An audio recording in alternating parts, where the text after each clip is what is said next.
જામનગર જિલ્લામાં શાંતિપૂર્ણ માહોલમાં બોર્ડની પરીક્ષાનો પ્રારંભ. કલેક્ટર સહિત આગેવાનોએ વિદ્યાર્થીઓને ગુલાબ મીઠાઈ આપી શુભેચ્છાઓ પાઠવી.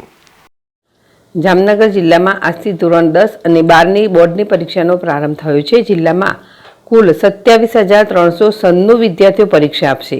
આજે પ્રથમ દિવસે ધોરણ 10ના વિદ્યાર્થીઓનું ગુજરાતી ભાષાનું પેપર હતું.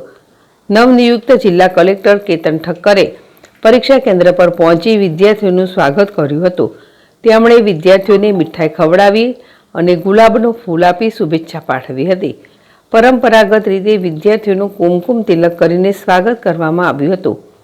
ભાજપ પરિવાર અને સામાજિક આગેવાનો પણ પરીક્ષા કેન્દ્ર પર ઉપસ્થિત રહ્યા હતા. તેમણે વિદ્યાર્થીઓને ચોકલેટ વિતરણ કરી પ્રોત્સાહિત કર્યા હતા. આગેવાનોએ વિદ્યાર્થીઓને ઉજ્જવળ ભવિષ્ય માટે શુભકામનાઓ પાઠવી હતી. પરીક્ષા કેન્દ્ર પર સકારાત્મક વાતાવરણ જોવા મળ્યું હતું. વિદ્યાર્થીઓમાં પણ ઉત્સાહ જોવા મળ્યો હતો.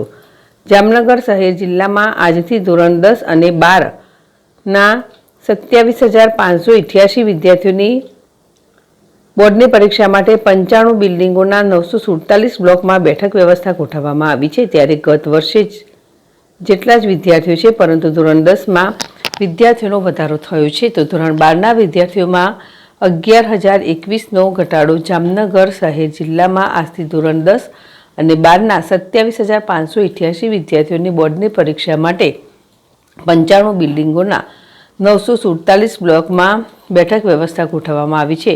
ત્યારે ગત વર્ષ જેટલા વિદ્યાર્થીઓ છે, પરંતુ ધોરણ 10માં વિદ્યાર્થીઓનો વધારો થયો છે.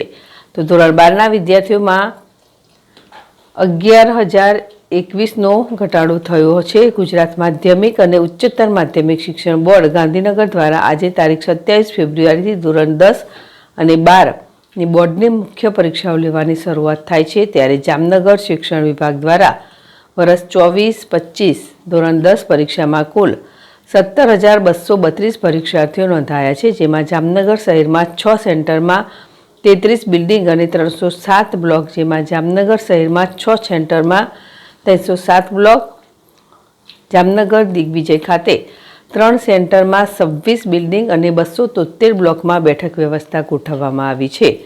ધોરણ 12 સામાન્ય પ્રવાહમાં નોંધાયેલા 8,618 વિદ્યાર્થીઓ માટે 5 પરીક્ષા કેન્દ્રમાં 27 બિલ્ડિંગના 279 બ્લોક તેમજ ધોરણ 12 વિજ્ઞાન પ્રવાહમાં 1,738 વિદ્યાર્થીઓના 2 પરીક્ષા કેન્દ્ર અને 9 બિલ્ડિંગ તથા 88 બ્લોકમાં બેઠક વ્યવસ્થા ગોઠવવામાં આવી છે. હર્ષલ ખંદેડિયા, ZSTV, જામનગર.